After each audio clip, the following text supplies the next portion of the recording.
英伟达作为一家芯片公司，2年不到，股价翻了10倍。最新的一期季报中宣布呢，它会在6月7日进行拆股，这个对它的股价又有什么样的影响？公司短期可以看技术指标，长期还是要看基本面的。那目前市场上最热的就是 AI 概念，几乎所有的科技公司都在努力开发 AI 相关的产品。趁着这个 AI 的浪潮，美股6家科技公司分别晋升万亿市值。那他们在 AI 相关产品的投入和研发，不断的推陈出新，看得人眼花缭乱。那这期视频呢，我和大家聊一聊这些科技巨头们在这个 AI 竞赛当中分别展现怎样的实力，接下来他们又有哪些动作，这些基本面对他们各自的股价又有什么样的影响。先来说一下英伟达，他们家芯片卖的呀，真的是赚得盆满钵满。它呢是一家芯片公司，最开始呢是应用在游戏机上面，因为他们家的芯片打游戏特别快。之后呢，随着比特币价格的上升，还有一些数字货币，挖矿业务就起来了。挖矿呢，就是计算机要连接到加密货币的网络，然后通过非常复杂的计算，然后获得少量的比特币作为奖励。这个就需要非常大的耗能和大量高性能的计算机。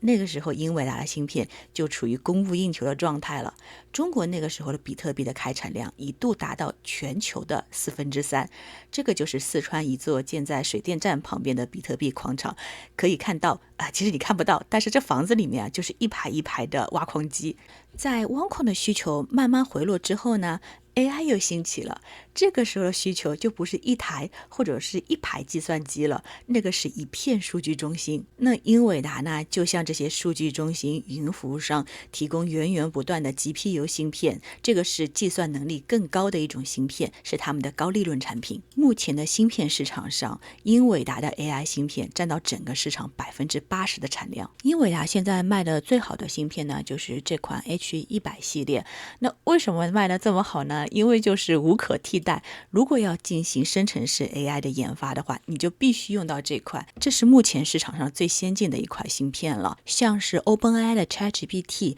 它要进行大量的密集型计算，就必须要用到这个芯片。而且英伟达它把这个芯片的制造时间从原来的接近1年，然后缩短到现在几周就能完成了。所以说现在是源源不断的向市场上提供这个产品。很多大厂，比如说是脸书或者是特斯拉，今年的话就定了上千块的这种芯片，然后进行他们的 AI 研发。今年年底呢，他们还会推出一款新的产品 Blackwell， 那它的性能是在前一代基础上要高个几十倍。目前呢，它是售价要$30,000。那谷歌、微软、亚马逊这些公司呢，在这边的订单基本上都已经超过了$100亿了，占它数据中心收入的45%。靠着这些业务，英伟达从2023年7月到最近的一期季报呢，它的销售额和营收增长都在3位数以上，股价更是从2022年底部近$100左右翻了整整10倍。最近的季报，它的股价正式上升到$1000以上。当然，经过一轮飞速上涨之后呢，2024年7月的预期会有所放缓，从原来的销售增长200多，接近于3倍的增长呢，放缓到110%的增长。营收同样从原先的400多的增长，下降到121%的增长。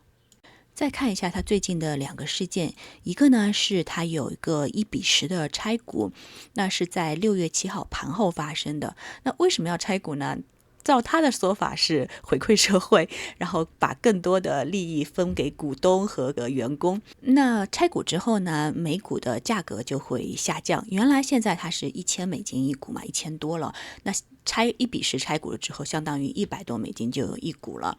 那这样子的话呢，就是更多散户可以愿意购买。原来1000多他觉得价钱贵了，虽然拆了之后它的价值不变的，但是你买一股的价格就会降低了。那还有一个呢，就是对于大投资者来说，就更加容易买到100股了。100股其实就是可以做期权了，这就导致了之后的英伟达可能它的状态不会那么稳定。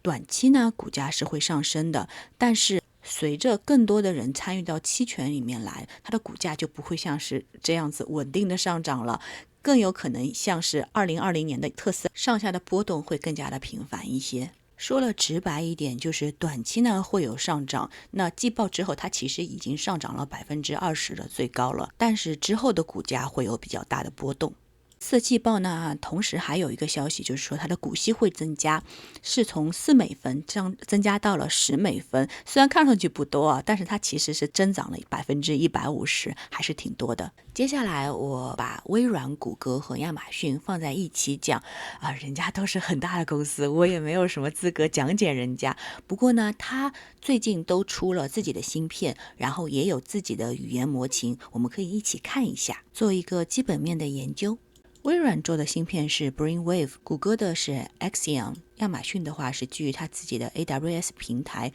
然后做的定制的芯片。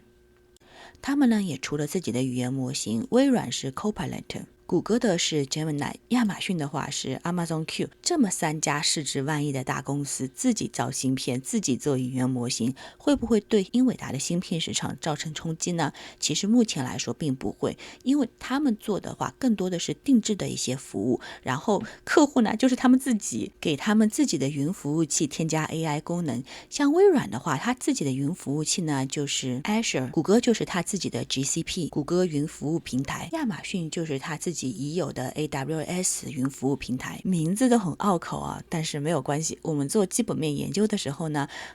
基本上就知道这3家科技公司他们都把自己的 AI 做出来了，然后呢也有市场就是他们自己，因为他们公司够大，所有这些 AI 跟语言模型他们全部用到了自己的云服务器上面，然后给自己现有的客户提供了 AI 的服务。再看了仔细点的话，微软的这个芯片呢，它就是集成了它自己的云服务器的计算能力，会有低延迟、高计算能力和现场编程的能力。它运用到的是微软的一些自己的产品，像它的云服务平台。然后这个云服务平台呢，也是现在有 AI 的相关技术在里面，和 OpenAI、AMD 和英特尔都有合作，有各自加入了自己的芯片和语言模型。还有就是微软的365，还有它的电力平台。从它的网站上面也可以看到，它现在主要在推的呢，就是它的语言模型加它的电脑 PC 机，然后运用到它这些已有的服务当中，比如说是办公软件365，或者说是给企业的一些服务。它这边的云服务平台上面呢，也是运用到了 AI 和它的自己的芯片，然后提供了各种各样的解决方案。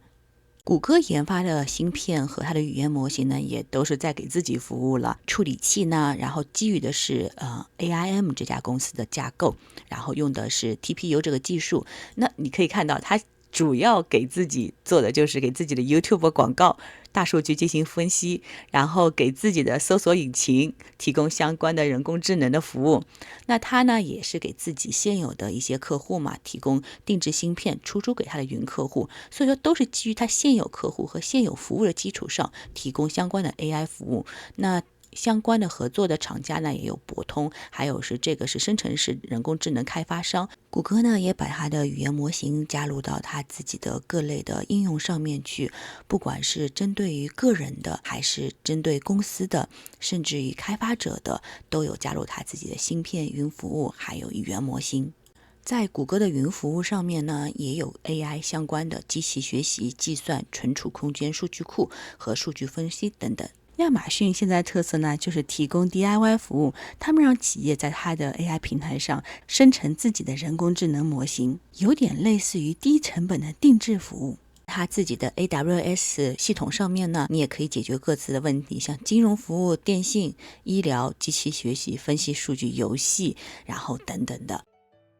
今天先跟大家说了一些跟 AI 相关的高科技公司，最主要是想研究一下英伟达的基本面，它之后的销售状况。那同时呢，就看一下它目前的一些大客户，微软、谷歌、亚马逊，他们自己造了芯片之后，对那个英伟达的话会有怎么样的一个冲击？但目前看来呢，影响不大，因为整个市场的需求还是很大的。这些科技公司造的芯片呢，也是主要满足他们自己的需求。苹果和元宇宙呢，也在做自己 AI 相关的开发，但是呢，他们还没有具体公布产品，所以这个视频我就不做赘述了。好，今天就到这边了，有问题给我留言，我们下期再见，拜拜。